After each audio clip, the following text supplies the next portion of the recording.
안녕하세요. 이런 사연 영상 콘텐츠를 처음 접하게 됐을 때는 설마 제가 이런 곳을 신청자로 이용하게 되리라고는 상상조차 못했습니다. 그런데 제 속마음을 길게 털어놓을 곳을 찾다 보니 이곳을 떠올려내게 되었네요. 저는 서울 어딘가 동네에 살고 있는 남자입니다. 혹시나 말씀드리면 사는 데가 강남은 아닙니다. 저는 결혼했고요. 아내와는 4살 차이입니다. 제가 연상이고 아내가 더 어립니다. 속된 말로 그 궁합도 안 본다는 게 4살 차이라고 하죠. 그런 표현이 있어서 그랬을까요? 저는 아내와 제가 엄청 잘 맞을 줄로만 알았습니다. 콩짝이 잘 맞고 서로 잘 통해서 결혼 생활도 그럴 줄로만 생각이 됐었어요. 익명이니까 솔직하게 적어도 되겠죠? 저는 아내에게 가장 끌렸던 점이 바로 외모였습니다. 일단 외관이 자기 취향이거나 혹은 월등해야 시선이 우선 가는 게 당연하니까요. 그러다 보니 얼굴 예쁜 아내에게 시선이 가서 알게 되었고 끌리게 되었던 게 첫 번째 순서였어요.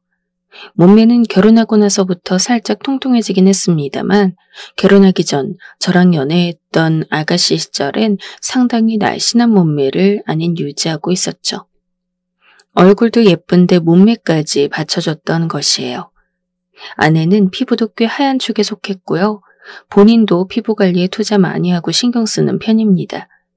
결혼하고 나서 몸매 관리엔 꽤나 해이해졌는데 되려 피부 관리에는 갑자기 더 신경 쓰더군요. 몸매는 자기가 바짝 정신 차리면 어떻게든 할 수 있지만 피부는 노화에 따라 확 늙어버리기 때문에 이제부터 제대로 관리해야만 한다는 게 아내의 주장이었어요. 그 관리라는 것은 대부분 금전적인 뒷받침이 따라줘야만 하는 것이었고 그 금전이라 함은 출처가 저였습니다. 아내가 예쁘게 생겼기 때문에 또 제 취향과 이상형에 가까웠기 때문에 저는 아내의 그 틱틱거리는 특유의 말투와 예의가 많이 부족해 보이는 모습이 나타날 때도 그건 역시 하나의 매력이라고 느꼈던 것 같아요.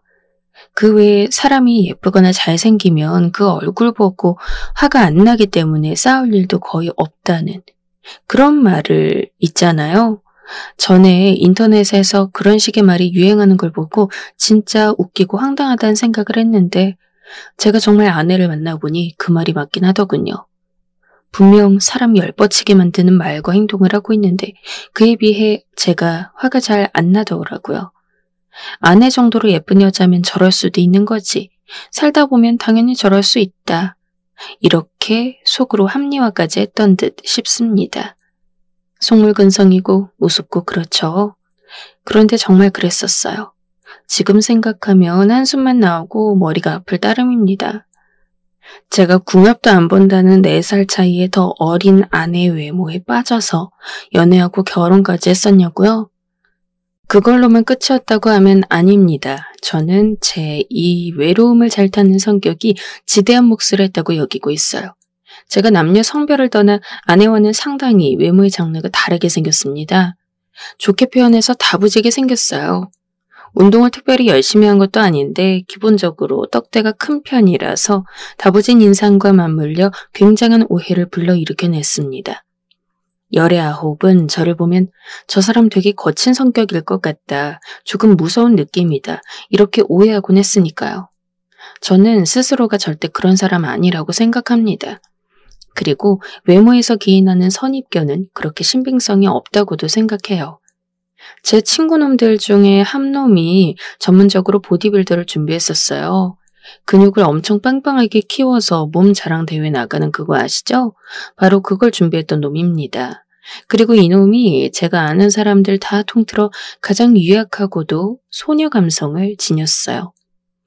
몸 키운답시고 단백질을 입안에 왕창 털어놓고 운동기구와 씨름하며 살면서도 성격은 수줍음이 많아요.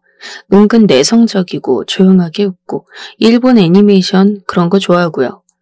아내도 처음에는 이 친구는 보고 선입견 가졌다가 금방 아니란 걸 알더군요.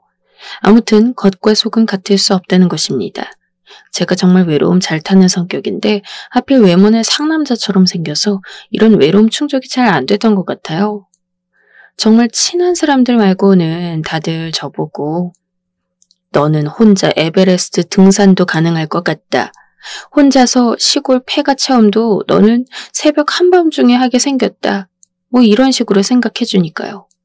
전 취향이 전혀 그렇지도 않건만 주변의 소개라든지 바람 넣는 것에 휩쓸려 사귀게 되었던 여자친구들도 전부 섹시하거나 기가 엄청 센 사람들로만 3번 만났습니다.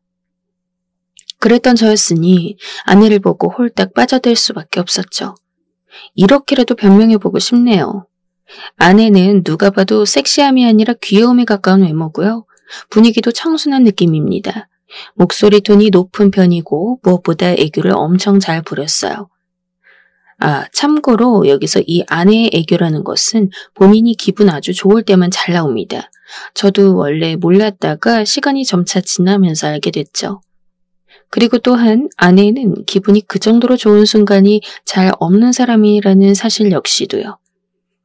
제가 콩깍지가 잔뜩 씌어서 워낙 잘 맞춰준 것도 있긴 했지만 아무래도 연애할 적 아내가 본인의 이런 부분들을 얄미울이 많지 잘 숨겼던 것 같아요. 제가 32 그리고 아내가 28일 때 저희는 결혼했어요. 연애 기간은 1년하고도 3개월 정도였네요. 저를 만나기 전부터 아내는 어느 동네 옷가게에서 직원으로 근무하고 있었어요. 젊은 아줌마 사장님이 한 분 계시고 직원으론 아내 1명 그리고 주말 이틀 동안 짧은 시간만 나와서 일하는 아르바이트 1명 이렇게 근무자 3명으로 돌아가는 옷가게였어요. 가끔 사장님의 조카가 와서 일을 거들어 주었고 간식도 가져오고 그러는 곳이었죠. 아내는 그곳을 꽤나 마음에 들어 했습니다. 나는 그 매장을 내 직장, 내 일터라고 생각 안 해. 우리 집이라고 생각하지. 옷가게 매장 일 하는 게 우리 집 가업이고 일손 도와주면서 용돈 받는 거라고 난 그렇게 생각하면서 일한다? 그러면 매장 구석구석마다 손길이 안 가게 되는 데가 없어. 그리고 손님 한 분 한 분도 다 성의 있게 소중한 인연으로 대하게 되더라. 아무튼 거긴 나한테 그런 곳이야. 단순히 일해서 돈 버는 것 이상이고 나한텐 가족이나 다름없으니까 앞으로도 계속 일할 거야.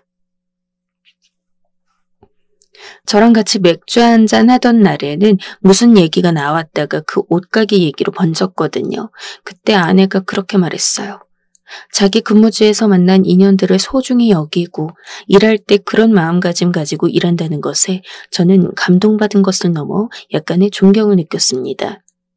저는 항시 회사를 때려치우고 싶단 마음만 가득가득한 채로 상사 의욕과 회사 시스템의 문제점을 꼬집고 다녔는데 아내는 자기 일을 하면서 그런 자세를 가지고 있었다니 제가 배울 점이 많다고 여겼었죠. 그 진솔한 모습, 담담하게 말하는 것에 저는 아내에게 푹 빠져들어갔어요. 그런데 저랑 결혼하기로 하고 결혼식 날짜를 정하자마자 일을 그만두더군요. 나중에 돌이켜보니 아니 어쩐지 자기 친가족도 전혀 애틋하게 생각 안 하는 양반이 웬 옷가게 사람들을 가족으로 여기나 싶었네요. 내가 같이 보나 오빠가 혼자 보나 뭐 그렇게 대단한 차이는 없지 않아? 거기서 나가서 일할 바에야 내가 집안일 열심히 해서 집 청소해줄 사람 고용할 돈을 아끼는 게 낫지. 안 그래? 내가 오빠 내조 열심히 잘하면 되잖아. 일을 멋대로 그만둔 것보다 다시 취업할 의사가 없다는 것보다 그냥 그 뻔뻔한 태도 자체에서 전 놀라움을 느꼈던 것 같아요. 아내가 대략 이런 사람인데 그 집안 식구들은 혹시 어떤 사람이냐고 궁금함을 느끼신다면 처가의 상황이 어떠한지 알려드리겠습니다. 우선 장모님께서는 일을 하고 계신다고 처가 옆 동네에서 작게 분식집을 하십니다. 하신 지 꽤 오래된 편이에요. 그런데 그 분식집하고 얼마 안 떨어진 곳에 김가네라는 김밥 분식 체인점이 들어온 이후로 원래도 그냥 평범한 수준으로 되던 장모님의 분식집 매출은 타격을 입어 더 떨어지게 되었습니다. 그리고 장인어른, 저희 장인어른께서는 수년째 당뇨 합병증으로 큰 고생을 하고 계셨어요.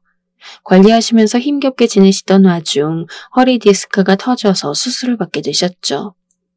예상보다 큰 수술이었고 그 이후로 조심하며 지내는 중입니다. 외출하시는 경우에는 대부분 장모님의 분식집으로 행하는 것이고요. 그렇게 간혹 장모님의 분식집 일을 도와주면서 생활하십니다. 아내에게는 언니가 있습니다. 저에게는 처형되는 분께서는 나이가 저보다 1살 아래예요. 그런데 아이가 셋입니다. 요즘은 결혼도 빨리들 안 하는 시대인데 그 나이에 아이 셋이면 꽤 많이 낳은 경우라는 생각부터 드시죠. 하지만 그 나이에 아이 셋이라는 사실 자체는 아무것도 아닙니다. 처형께서는 첫 번째 남편과 대학 재학 시절 도중 사고를 치셨고 그 바람에 뱃속에 아이를 품은 채 결혼하셨어요. 아내가 그러는데 이때 장인어른 장모님 두 분 다 탐탁치 않아 하셨고 반대하셨지만 처형께서 워낙 확고하셔서 차마 그 고집을 꺾으실 수 없었다네요. 결국 대학 졸업장을 따기도 전에 결혼하셔서 첫째 아이를 낳으셨고 그 후로 또 임신하셔서 둘째 아이를 낳으셨습니다. 그리고 첫 번째 남편과는 극심한 성격 차이로 허구한 날 부부싸움 벌인 끝에 갈라서기로 하셨죠. 그렇게 아이 2명을 낳기까지 한 첫 번째 남편과 처형은 이혼을 했어요. 시간이 조금 더 지나 처형께선 두 번째 남편을 맞이하는 것으로 재혼의 장을 여셨습니다. 그리고 이 두 번째 남편과의 사이에서 낳은 생명이 셋째 아이예요.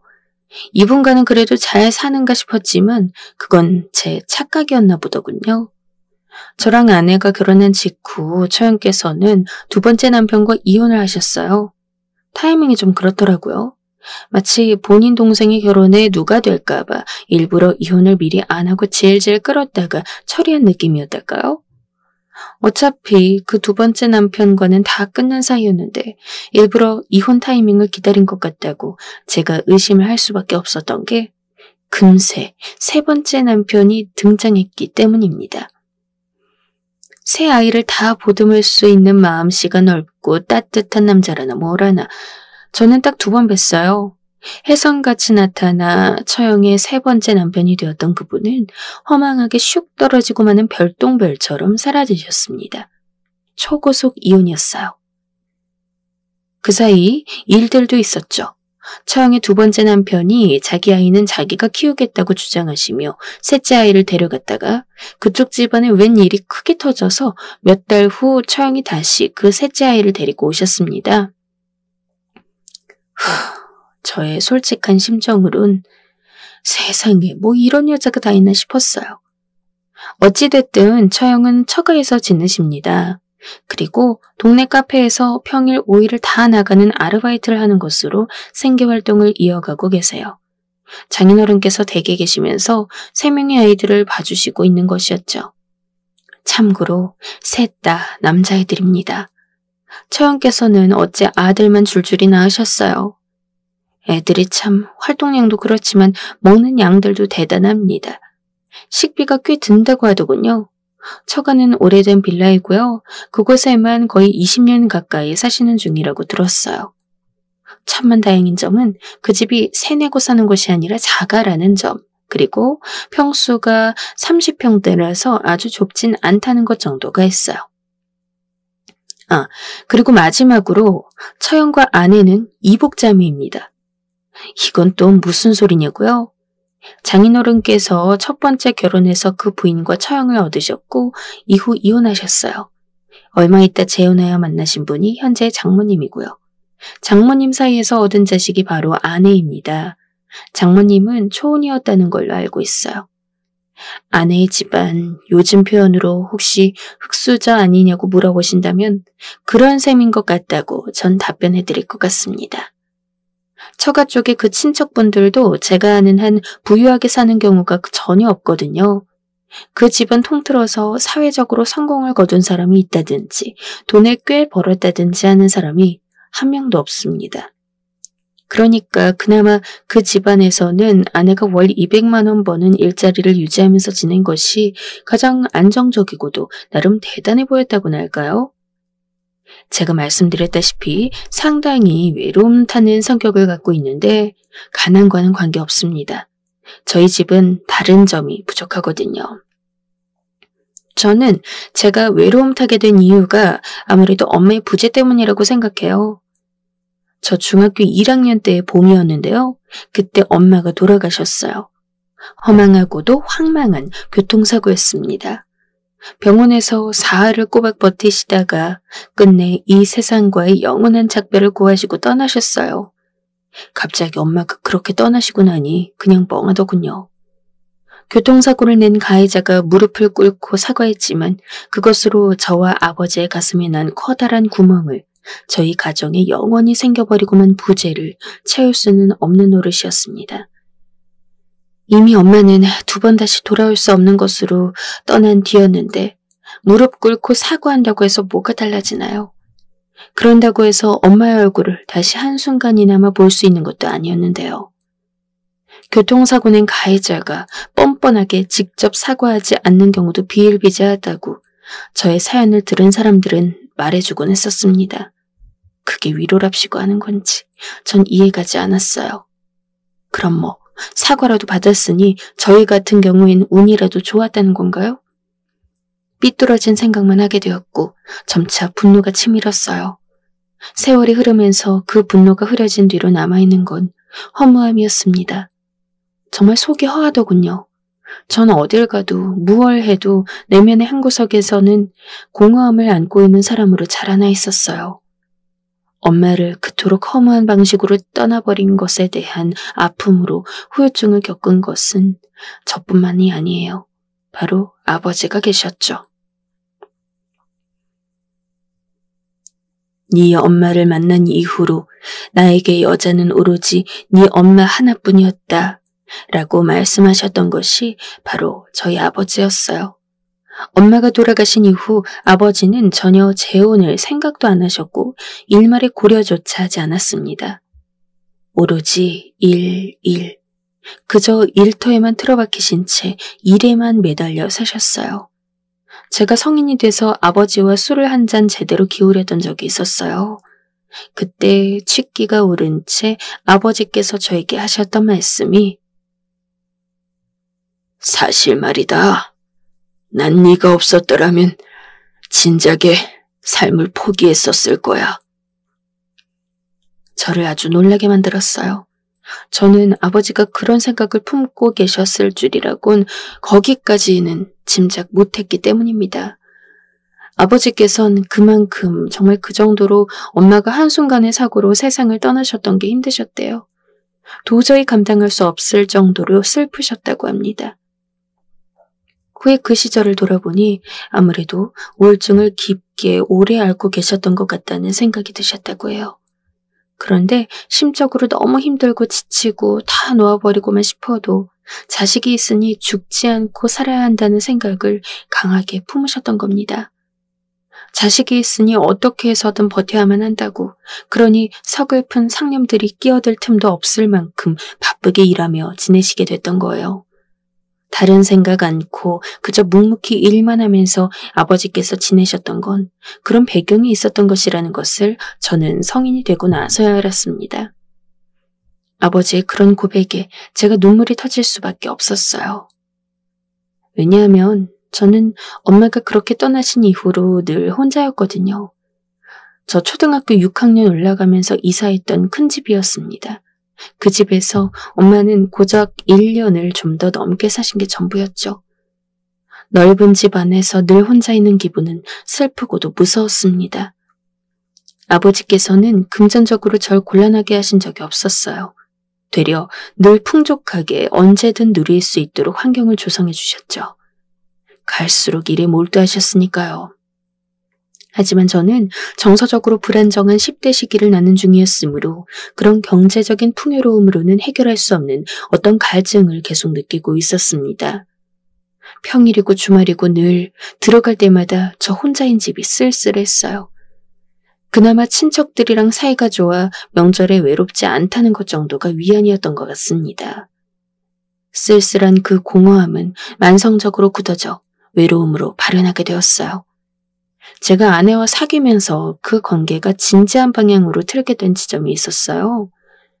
외모가 예뻐서 관심이 갔고 애교가 많고 활발한 게 마음에 들었지만 아주 무게감을 두고 진지하게 만나고 있는 건 아니었죠. 그런데 언제부터 아내를 진지하게 들여다보게 되었는가 하면, 나 사실은 우리 집 재혼 가정이야. 우리 언니가 우리 엄마 딸이 아니거든. 언니 친엄마는 따로 있어. 그러니까 언니랑 나는 아빠만 같은 이복자매야. 자매끼리 너무 안 닮았다고 오빠가 그럴 때마다 속으로 찔렸는데 이렇게 사실을 털어놓게 됐네. 바로 아내가 자기 가정사를 오픈하고 나서부터였어요. 설마 아내의 집안에 그런 점이 숨겨져 있었다니 상상도 못했기에 놀랐죠. 특히 아내는 도도해 보일 만큼 아주 당당하고 꽤나 까칠해서 성질이 아주 더러워 보일 때가 자주 있었거든요. 그런 모습들과 알게 된 그런 사실들이 제 안에서 매치되지 않았어요. 성인이 된 이후 집에서 10원 한 장 지원받은 적 없고 오로지 자력으로 살아왔다는 아내의 말을 들으며 점점 아내가 대단한 사람으로 보이게 됐던 거예요. 제가 알아왔던 모습, 그리고 막연하게 예상했던 모습, 이런 게 깨지면서 다른 반전된 모습을 알게 된 순간 감정이 진지해졌습니다. 아내는 자기 가정사를 전혀 부끄러워하지 않았어요. 수치스러운 것이라고 여기지도 않았고요. 하지만 자기 가족들을 많이 좋아하거나 아끼지도 않았습니다. 엮일수록 골치 아파진다면서 되도록 거리 두고 선 그어가면서 살고 싶은 게 자신의 본심이라고 했죠. 엄청 솔직하더군요. 아내와 결혼까지 하게 된 이유도 그건 역시 따로 있습니다. 어느 날 저희 아버지께서 쓰러지셨어요. 안 그래도 지난 세월 오로지 일에만 몰두하고 매진하며 지내신 아버지의 건강 상태에 대해 걱정하던 와중이었기에 더욱 가슴 아픈 일이었습니다. 정말 비극적이라고밖에는 표현할 수 없는 일이었는데요. 아버지께서는 병원에서 시한부라는 끔찍한 진단을 받고 마셨어요. 저는 정말 기절할 정도로 충격을 받았고 친척들 모두 난리가 나서 뒤집어졌던 피부였습니다. 그런데 그런 저에게 아내가 우리 결혼하자고 그런 말을 한 겁니다. 저는 아버지께서 쓰러지시고 시한부 판정을 받으셨다고 해서 이것과 저의 결혼을 연결지어 생각해 본 바가 없었기에 갑작스럽고 당황스러웠어요. 나이가 있었으니 어느 정도 아내와 결혼에 대한 대화를 나눠본 적이 있긴 했습니다만 그래도 확정적인 건 아무것도 없는 상태였기에 아내의 말이 갑작스러웠죠. 오빠는 마지막으로 효도해드리고 싶지 않아? 오빠 어릴 때 먼저 돌아가셨던 어머니는 갑자기 사고로 그렇게 되시는 바람에 인사도 못 드렸다면서. 그런데 지금 사귀는 여자친구 있는 상태에서 아버님께 결혼도 못 보여드려? 이제 돌아가시면 끝인데 오빠 결혼하는 것도 못 보고 가시면 너무 슬픈 일이잖아. 아내가 제 손을 꼭 붙잡고 그렇게 말하는 것에 저는 납득이 가더군요. 어떻게 해서든 아버지께서 돌아가시기 전에 한 가지의 추억이라도 더 남겨드리고 싶은 욕심이 있었기에 결혼하는 걸 보여드린다면 아버지께 더할 나위 없는 선물이 될 것만 같았습니다. 그래서 저 역시 아내의 손을 맞잡아주면서 우리 그러자고 했습니다. 그렇게 해서 저희가 결혼하게 되었고 아주 서두르게 되었던 것입니다. 처가에서 따로 허락을 구하진 않았어요. 아니, 정확히는 그렇게 하려고 했는데 의미가 없었습니다. 제가 저희 둘이서 이제 결혼하고 싶다면서 그런 말씀드리러 인사 갔던 적이 있었는데요. 그 자리에서 장인어른은 저에게 하신 말씀이 참 인상적이었어요. 우리는 지원해줄 돈이 없는데 그만한 여유가 정말 조금도 없어. 그래도 자네 괜찮겠나? 그게 다였어요. 그러고 끝이었어요. 허락이고 자시고 간에 줄 돈 없으니까 알아서 결혼하고 알아서 산다면 상관 않겠다는 것이었습니다. 이때까지만 해도 처가의 상황을 아주 속속들이 아는 정도까지는 아니었기에 그 자리에서 제가 얼마나 당황하고 얼이 빠졌는지. 아빠, 괜찮아. 엄마도 걱정하실 것 없어. 우리 오빠 돈 잘 벌거든. 그리고 모아둔 것도 꽤 있고 집도 우리 집보다 훨씬 잘 살아. 우리에 비하자면 오빠네 집안은 부잣집 수준인걸? 제 옆에서 아내는 뭐가 그리 신나서 웃는 얼굴로 당당하게 말했는지 모를 일입니다.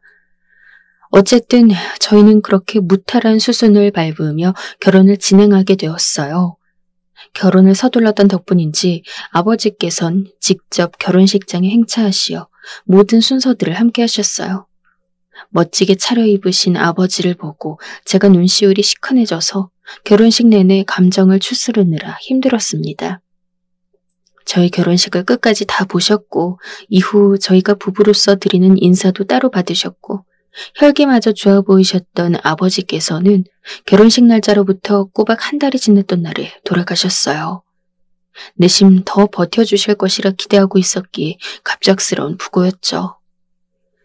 그래도 아버지께서는 당신 뜻대로 유언도 남겨주셨고 보고 싶다는 친척들도 빠짐없이 다 보고 떠나셨습니다. 돌아가시기 전에 저와는 따로 시간을 보내셨어요. 이제 엄마 곁으로 갈 수 있게 됐으니 세상과 작별하는 게 마냥 슬프지만은 않다고 그렇게 말씀해 주셔서 아버지의 표정에 묘한 웃음기가 걸려있어 다행이었죠. 제가 결혼 생활을 잘할지 그게 걱정이라고 그걸 못 보고 가서 마음에 걸린다고 하셨어요. 아버지께서는 돌아가시면서 제 앞으로 남긴 유산을 제가 아내에게 섣불리 공유하지 않기를 신신당부하셨습니다. 저는 그 말씀 따르겠다고 확실하게 답변 드렸어요. 어떤 한 줌의 찝찝함도 아버지께 남겨드리고 싶지 않았거든요. 아버지께서 희생해서 일구신 소중하고도 막대한 그 재산 절대로 허투루 쓰는 법 없을 것이라고 약속도 드렸습니다. 저는 그 약속을 지켰어요. 아내가 아는 부분 외에 아버지께서 저에게 남긴 그 유산은 절대 밝히지 않고 살았습니다. 실수로라도 언급하게 될까봐 저 스스로도 그건 없는 것이라고 일부러 그렇게 머릿속으로 여기고 있었죠. 네 말대로 우리 아버지한테 나 결혼하는 거 보여드려서 참 다행이라는 생각이 들더라. 정말 고마워. 저는 아내가 결혼하자고 해준 것 덕분이었다며 고마움을 표했고 아내 역시 그런 저와 결혼해서 너무 행복하다고 말해주었어요. 그렇게 내내 행복하고 웃음나는 결혼 생활이었다면 어땠을까요? 지금 제가 하고 있는 고민은 아예 존재하지도 않았겠죠. 결혼 전에 옷가게 일을 그만둔 아내는 전업주부로 지냈습니다. 저는 이걸 솔직한 심정으로는 전업주부라고 표현하고 싶지 않아요. 백수라는 정확한 표현이 있는데 굳이 결혼을 한 유부녀라고 해서 주부라는 표현을 써줘야 하는 건가 싶네요. 전업주부라고 함은 뭔가 집안일을 자기 업을 삼아 하는 사람 아닌가요? 아내는 저희 결혼하고 나서 반년이 지나갈 무렵부터 본색을 드러냈습니다. 뭐야, 이거 빨래 아직도 안 해놨어? 내가 이거 주말엔 입을 거니까 그 전까지는 꼭 빨아놔야 한다고 했잖아. 나도 할 일 있고 일정이 있는데 뭐 그런 거 하나하나를 어떻게 다 기억해? 내가 뭐 아무 때나 빨래 돌리는 사람이야? 빨래 돌리는 게 왜? 뭐가 힘들어서 그러는데? 빨래는 세탁기가 하고 건조는 건조기가 하는데 넌 시간 맞춰서 옷 넣고 다 됐으면 그거 그냥 개기만 하면 되는 거 아니야? 이게 번거로울 순 있다지만 넌 따로 나가서 일하는 사람도 아니고 우리가 애가 있는 것도 아닌데 넌 이런 것조차 왜 안 하고 왜 못하냐? 왜 점점 이래? 진짜 짜증나게 하고 있네. 그럼 오빠가 지금 돌리든가. 그렇게 간단하고 별거 아니면 직접 하면 되잖아. 왜 나한테 세세하게 지시하고 지랄이야? 짜증나. 한 가지 예시를 들어보자면 바로 이런 식이었죠. 저는 대체 뭐가 문제일까를 두고 많은 생각을 거듭했습니다. 분명히 일 안 다니고 본인이 전업주부 하면서 집안일 다 하고 저 뒷바라지 하면서 내조에 힘쓰겠다고 했던 게 아내였는데 그 말은 지켜지지 않았어요. 제가 알아서 살림하라고 생활비 카드를 맡겨놨더니 희한한 결과물을 만들어내더군요. 전 처음에 몰랐다가 우연히 알게 되고 나서 정말 깜짝 놀랐던 사실이 아내가 일주일에 한 번 집을 방문해서 일을 해주는 도우미 아주머니를 고용했다는 점이었습니다. 일주일에 한 번씩 한 달에 총 4번을 방문해 청소 위주로 집안일을 싹 해주는 분이더군요. 전 그런 줄도 모르고 그래도 기본 집 관리는 다 하면서 지내는구나. 이렇게 아내를 착각했었네요. 심지어 저랑 상의 한마디 없이 100단위의 돈을 써가며 그런 분을 고용하다니. 제가 열받아서 경제권 전혀 안 준다고 다 뺏을 거라고 하니까 아내가 뒤집어졌어요. 오빠는 그럼 날 오빠 아내로서 조금 더 존중하지 않는 거야. 그렇게 되면 우리가 부부야? 그게 부부냐고! 슬픈 영화를 봐도 눈물을 안 흘리는 게 바로 아내였기에 그런 사람이 눈물을 줄줄 흘리며 말하니까 제가 좀 약해졌어요. 익명이니까 솔직하게 적어보자면 만약 아내가 못생겼거나 제 취향이 아니면 벌써 이 지점에서 저희는 파탄으로 치달았을지도 모를 일이었는데 그나마 아내가 저의 이상형 수준의 외모를 갖고 있었으니 망정이었다고 솔직하게 그런 생각을 해봅니다. 아니었다면 제가 저 정도 능력에 재력 수준에 아내처럼 능력 부족하고 집안 배경 허접한 사람과 애초에 결혼 운운하며 연애 또한 하지 않았을 것 같아요. 그런데 아내도 이 점을 잘 알고 있었습니다. 아내는 저랑 결혼하고 나서 점차 쇼핑을 즐기게 됐는데 자기 자신을 예쁘게 가꾸고 치장하는 것이 결국 저를 위하는 것이라며 그런 주장을 했어요. 분명 결혼 전에는 화장품 정도만 백화점에서 샀던 것 같은데 저랑 결혼하고 나서 백화점 쇼핑 맛을 본격적으로 들이더니 점차 그쪽으로 푹 빠진 게 보였어요. 본인도 마지막 양심은 있어서인지 혹은 정말 돈줄 끊길까봐 걱정이 되어서였는지 집안일은 다 했습니다. 요리는 그냥 평범한 수준이었고 저 몰래 밖에서 사가지고 들어오거나 주문한 음식들이 식탁 위에 섞여 있는 것을 전 진작 알았지만 그러려니 하고 두었습니다. 그런데 제가 아내에게 점차 정 떨어진다라고 느끼게 되었던 부분은 의외의 지점이어서였어요. 아무리 그래도 처형 생일은 챙겨야 하지 않을까? 평일이라 난 힘드니까 네가 가서 밥 한 끼 같이 하든가 아니면 주변에 좋은 식당 있으면 찾아서 가보든가 하지. 오빠는 왜 자꾸 자기 처가 식구들을 챙기려 들어? 아니 그게 아니라 지난번에 너 네 조카 생일도 그냥 넘겼잖아. 몰랐다면 모를까 장모님께서 따로 전화까지 주셨는데. 그거 생일이 뭐라고 유난인지 모르겠어. 그래. 오빠가 뭐 챙기는 건 좋은데 거기에 날 끼우질 말란 말이야. 난 하기 귀찮고 싫다는데 왜 자꾸 난리야? 좋은 일 오빠나 혼자 실컷 해. 바로 본인의 친정을 살벌하리만치 안 챙긴다는 것이었어요. 보통 사람이라면요. 자기가 가난한 집 자식이고 나머지 식구들 다 허덕이고 사는 와중에 자기가 경제적으로 좀 더 나은 사람과 결혼했다 치면 뭔가 배우자한테 민폐가 되는 한이 있더라도 자기 집 식구들 한 번씩 챙겨주고 싶은 게 기본적인 심리 아닐까요? 집에서 치가 떨리게 힘든 일이 있던 것도 아니었고 무슨 원망받을 일도 없었는데 말이죠. 그런데 어느 날 아내가 스쳐가는 식으로 이렇게 말하는 거예요. 나는 이제 우리 집 사람들하고 다르다 이거야. 백날 보세옷 사입고 인터넷 쇼핑이나 해보라지. 난 이제 백화점 가는 사람인데 전혀 어울려줄 수 없어. 유튜브 틀어놓고 발톱 깎으며 혼잣말을 흥얼거리는데 제가 그거 슬쩍 듣고는 깜짝 놀랐습니다. 설마 저런 마음을 갖고 있었을 줄은 몰랐기에 너무 충격이고 정 떨어지더군요. 그래도 결혼해서 부부랍시고 살고 있는데 저 사람을 내가 이제 어떻게든 고쳐서 살아봐야 하는 것인가 이런 쪽으로만 고민하며 지냈습니다. 저희 결혼기념일까진 그랬죠.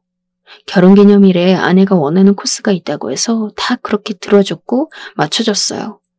근사한 레스토랑, 한강변 드라이브, 전망 좋은 호텔룸까지 다 해줬고 아내가 노래를 불렀던 가방까지 그날 안겨주었습니다. 엄청난 출혈이었지만 그래도 결혼기념일인데다가 저희 결혼하고 처음 만난 것이었으니까요. 행복해하는 아내를 보는 것만으로 만족했어요. 그런데 그 밤중에 진솔한 분위기 속에서 대화를 하다가 제가 그랬어요. 곧 우리 아버지 기일 다가오잖아. 내가 줄곧 생각했던 건데 우리가 아버지 기일마다 우리 식으로 특별하게 제사를 지내보는 건 어떨까? 아버지께서 생전에 그런 걸 많이 따지는 분이 아니었기에 너무 격식 차리지 말고 돌아가신 고인의 넋을 기리고 기념하는 취지로 성의껏 기일마다 제사를 드려보자는 것이었어요.